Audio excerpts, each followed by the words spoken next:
Everything in our home was usually peaceful and calm. It was just me, my wife, and our golden retriever, Lulu. She was always so playful and affectionate, and every night, without fail, she would sleep beside us on our bed. It had become a comforting routine. Lulu curled up between us, making the night feel safer and warmer. One particular night, I woke up in the middle of the night, feeling slightly off. As I shifted in bed, I noticed that Lulu wasn't there. At first, I thought maybe she had just moved to her usual spot on the floor or by the door. But when I looked around, I couldn't find her. My heart skipped a beat. I called her name softly, expecting her to come running back to the bed, but there was no response.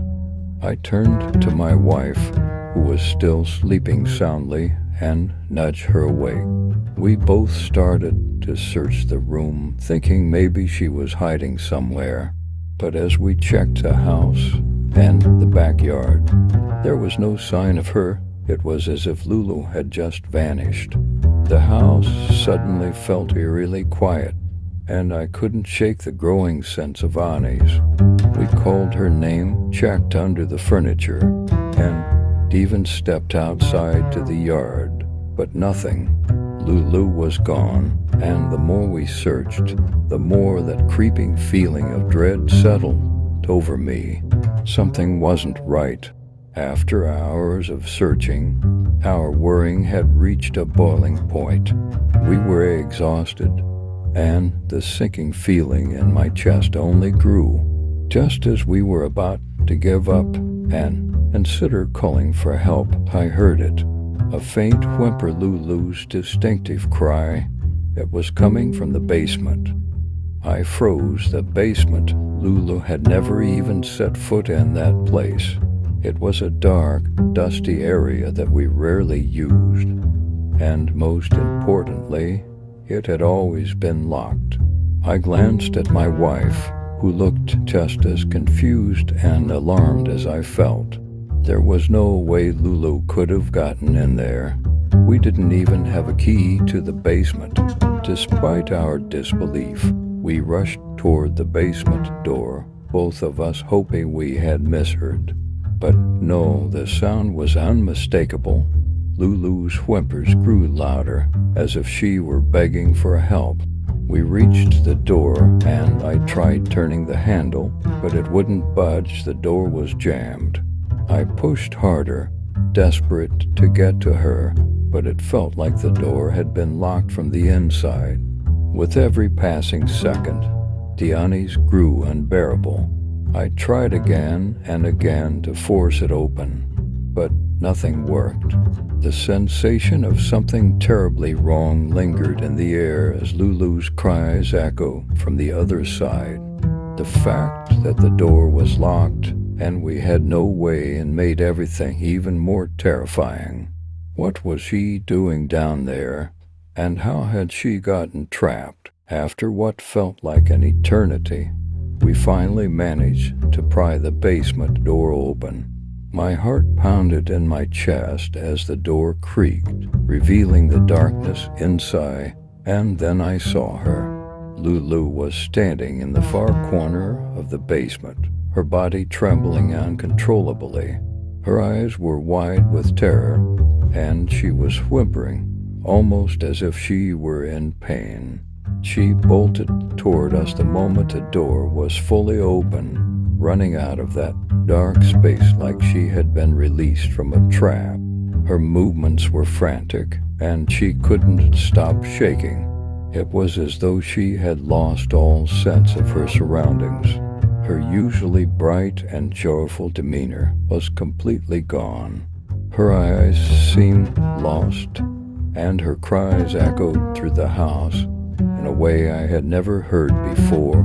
We tried to comfort her, but nothing seemed to help. She kept pacing, her tail tucked between her legs, and her fearful whimpers only deepened the dread that hung in the air. It was as if something in that basement had changed her. I looked around, trying to make sense of what had just happened, but nothing felt right. The basement was still locked up tight, and there was no obvious explanation for how she had gotten inside. At that moment, I couldn't shake the feeling that something unnatural had occurred. My wife and I exchanged uneasy glances, both of us silently acknowledging that we couldn't explain what had happened. It felt as though some dark presence had lingered in that basement, something beyond our understanding. And as Lulu's cries filled the air, it seemed as though whatever it wasn't finished with us yet. The following day, we took Lulu to the vet, hoping that whatever had happened the night before hadn't caused any lasting damage. To our relief, the vet examined her thoroughly and confirmed that she was physically fine. There were no injuries, no signs of illness, just a perfectly healthy dog. But despite the all clear from the vet, something was undeniably wrong. Lulu's behavior started to change almost immediately. She became distant and aggressive, something completely out of character for her. She no longer wanted to play or cuddle, and her once playful nature had disappeared entirely. Instead, she would growl at the slightest sound, her body tense, as if she were constantly on edge. I tried to approach her, but she would snap at me, something I had never experienced before with her. We couldn't make sense of it. The playful, loving dog he had known and adored had been replaced by a creature that seemed constantly tormented. Her eyes, once full of joy, now seemed clouded with fear, as if something was constantly haunting her. It was as though she had become a completely different doll after that night in the basement. My wife and I were both deeply concerned, but no matter how much we tried to comfort her or find an explanation, nothing seemed to help. We had no idea what had happened down there or what had affected her so profoundly. The more time passed, the more we felt that whatever had disturbed her was not finished with us. And as Lulu's behavior grew more erratic, so did the sense of unease that had settled into our home. A few weeks later, Lulu's health rapidly declined. We tried everything we could think of, but nothing seemed to help. She grew weaker every day, her body frail, and her eyes hollow with fear. Eventually, she passed away in the quiet of our home, and we were left in complete shock. My wife and I were devastated, but no matter how much we grieved, there was an unsettling emptiness we couldn't shake off. The feeling that something evil had been present in that basement never left us. I couldn't stop thinking about what Lulu had encountered down there, and the question lingered in my mind, was it all just a series of strange coincidences? Or had something truly supernatural happened that night? Every time I closed my eyes, I felt the weight of whatever presence had been lurking in that dark, locked room. Even after Lulu was gone, the fear and anguish still gnawed at us. We couldn't move past the unanswered questions. What had happened to her? What had caused her drastic change? And why did she die so suddenly after that night? The mystery surrounding the basement remained unsolved, and no matter how many times we tried to rationalize it, there was always that nagging feeling that something was unfinished, unresolved. The house no longer felt like home. There was a coldness to it, an unease that followed us through every room. And though time passed, the haunting memory of Lulu's last days and the events in that basement never fully faded. I still wonder, to this day, if the basement was the cause of it all, or if we were merely caught in the grip of something far darker than we could ever understand. I had this habit of staying up late, playing video games on my computer, completely absorbed in the game. I'd put on my headphones, block out the world, and just lose track of time until the early hours of the morning. My room was right next to my older brother's, so we were used to the quiet of the house. At night, everyone else was already asleep. It was peaceful, almost comforting, knowing that I was the only one awake while the rest of the house was silent. I had been playing for hours, the only sound being the soft hum of my computer and the faint clicks of my mouse. The house was still, and I was used to it.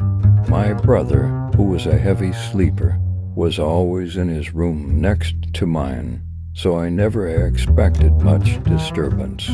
It felt like nothing could disrupt this little pocket of time I had to myself in the stillness of the night. But then something broke the calm. My bedroom door creaked open. At first, I thought it was just my brother coming to check on me, probably to scold me for being up so late. It wasn't unusual for him to do that. He always gave me a hard time about staying up too late, especially on school nights. I took off my headphones, stood up from my chair, and started walking toward the door to tell him to go back to bed. However, when I reached the door, there was no one there. The hallway was empty. I felt a chill creep down my spine. Something about the silence felt wrong now. I tried to shake it off, telling myself it was nothing, but the unsettling feeling lingered, creeping into my thoughts as I returned to my game. At first, I just assumed it was my brother coming in to scold me for being up so late. He always had a way of sneaking into my room when he thought I should be asleep, so I wasn't really surprised. Maybe I had been too loud with my gaming, or maybe he just wanted to make sure I wasn't up to something. I took off my headphones, stood up, and walked toward the door, expecting to see him standing there, ready to give me that usual lecture. But when I opened the door, there was nothing. The hallway was completely empty, no sign of my brother anywhere. My heart skipped a beat as I glanced both ways, half expecting him to jump out from behind the corner, laughing at how I fell for it.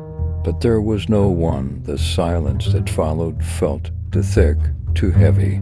I stood frozen for a moment, just staring at the empty hallway, trying to make sense of what had just happened. A strange, uncomfortable feeling began to settle in my chest. Something didn't feel right. I knew I had just heard the door creak open. No one could have opened it silently, right? But there was no one there.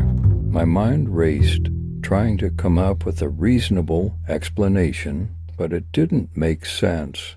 My brother wouldn't have opened the door and then just walked away without saying anything. I tried to brush it off, telling myself that maybe it was just the wind, or maybe I imagined it. But deep down, I couldn't shake the growing sense of dread. Something was off. I could feel it. I stood there for a few more moments, still looking down the empty hallway, my heart beating faster now.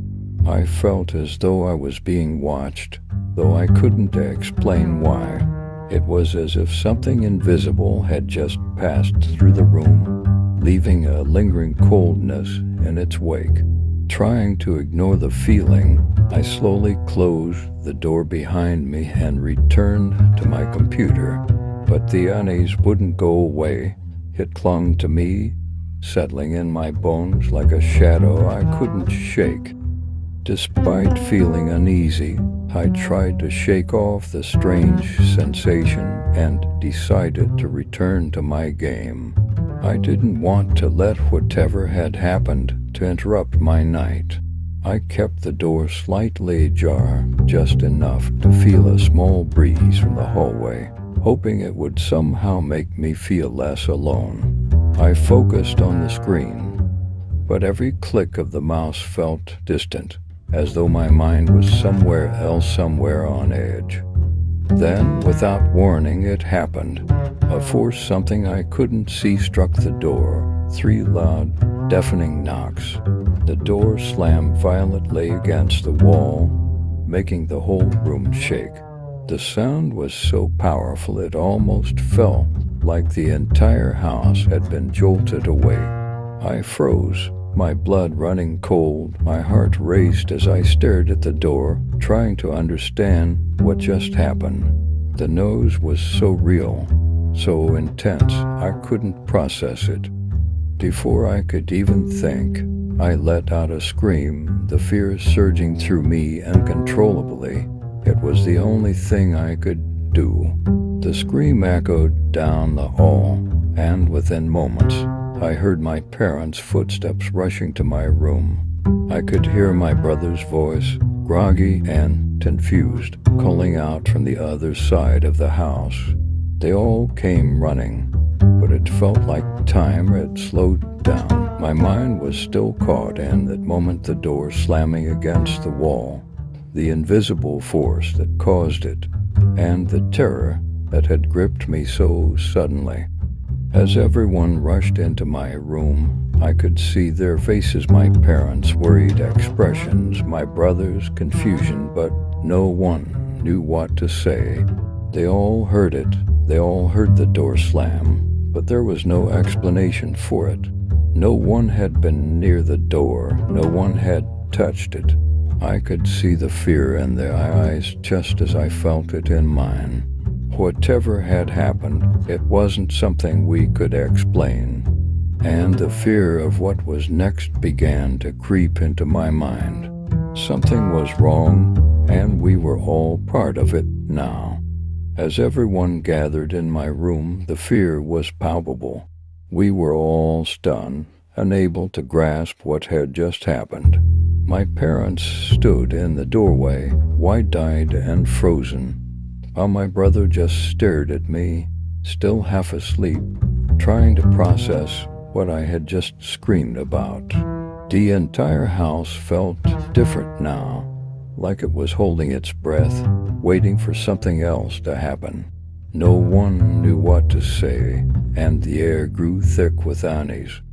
I tried to explain what I had experienced, but the words felt weak, like they weren't enough to convey the sheer terror I had felt. The door just opened by itself, and then something hit it, I stammered, but no one seemed convinced. They looked at each other, their faces filled with confusion. How could something invisible slam a door so hard? How could there be no explanation? My parents even checked the door frame, the walls, anything they could think of to explain the force behind it, but nothing made sense. The tension in the house grew as we all stood there in the dim light, trying to make sense of it all. The house, once so familiar and comforting, now felt like a different place, cold, suffocating.